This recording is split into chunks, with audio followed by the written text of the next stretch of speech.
Professor Desai, Professor Rao, invitees, delegates. I am Dr. Veerayan, Chancellor of Savitha University, Chennai.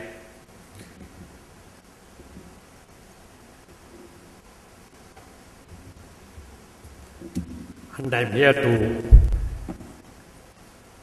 deliver my views on innovative practices in technical education.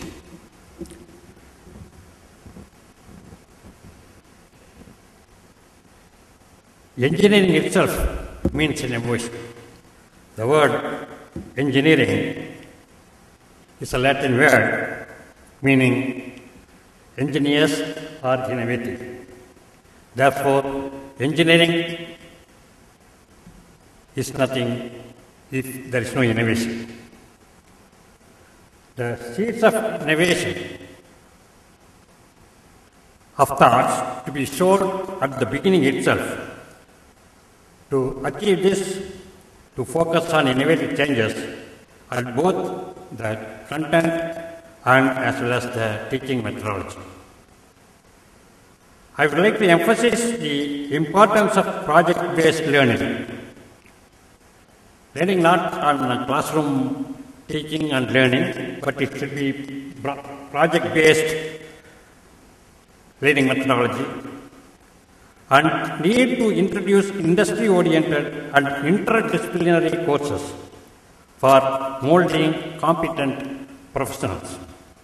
The changing characteristics of the new generation have to be considered in designing innovative teaching methodology.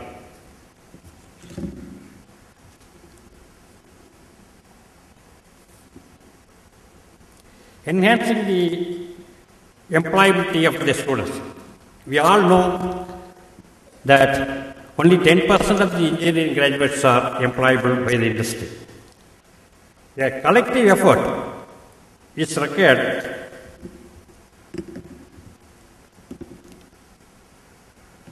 to radically enhance the employability of the students.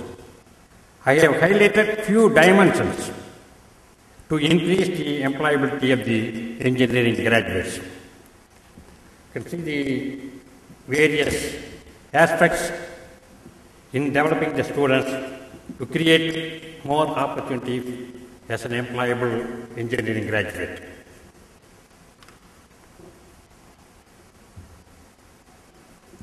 The other point I want to stress is the instructional design in education. This, and all of you know, the instructional design plays a vital role in achieving the transformation in teaching and learning process.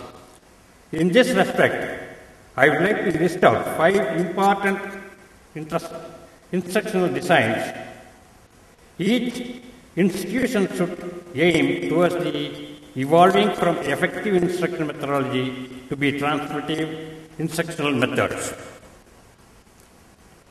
That is, the input may be different, but the ultimate output should be the same. For that, we have to employ various designs to make the output more or less equal.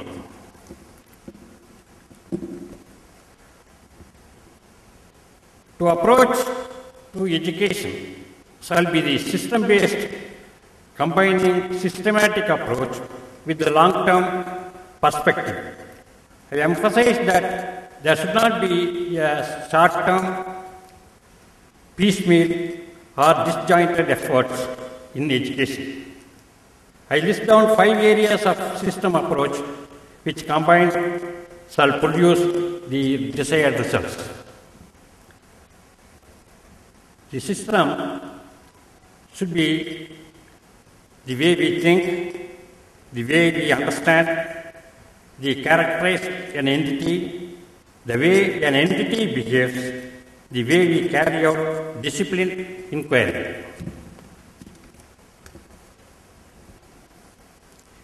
Any teaching and learning process should focus on the learner.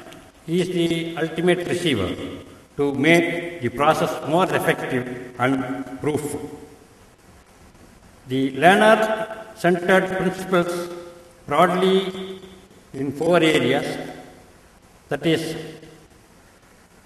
cognitive and metacognitive factors, motivational and affecting factors, developmental and social factors, individual differences factors.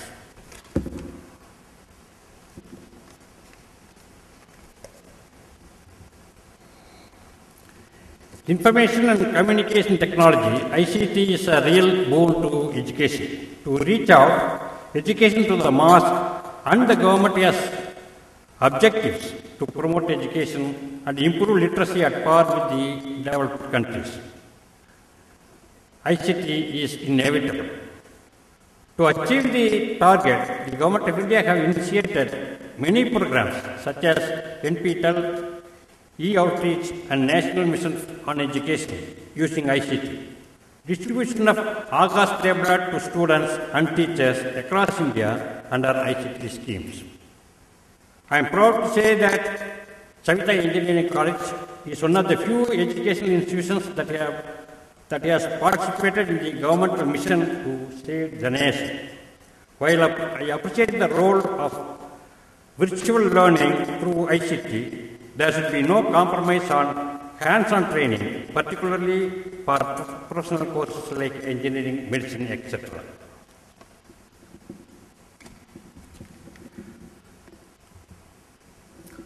So far I have been talking about the procedural aspects of education, but the other most important side of developing youth into fine human being with strong human and ethical values. While knowledge empower people, it will be productive only if it is in the right hands.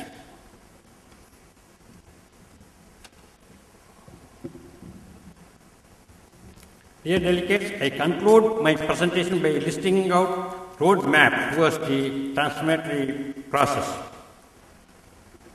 That is transformation pedagogy. Second one is beyond curriculum learning. Learning should not be limited to the curriculum alone.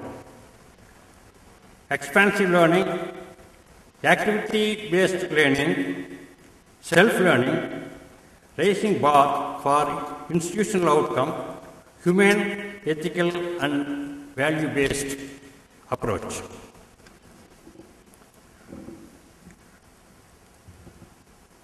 I would like to highlight a few innovative practices that have been initiated at Savitha University.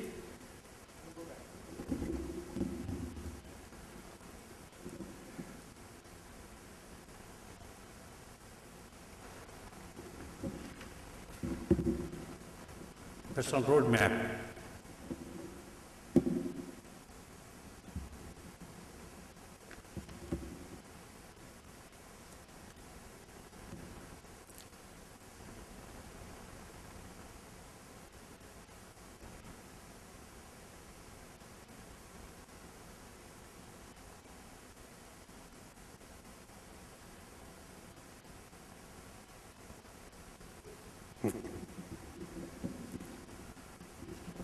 What we have introduced in our university, the various transformations, I would like to highlight few of them.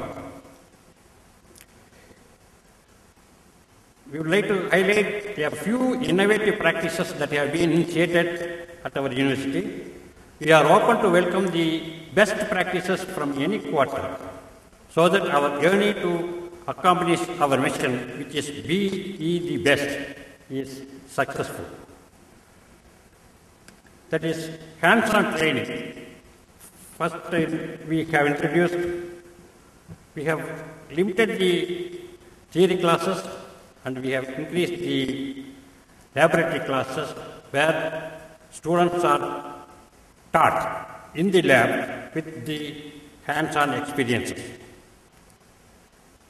Innovative projects in each semester. As our previous speakers were talking, we have introduced giving them small projects at least in the first year itself. From day one, they are given small projects and credits are given for the outcome of the projects.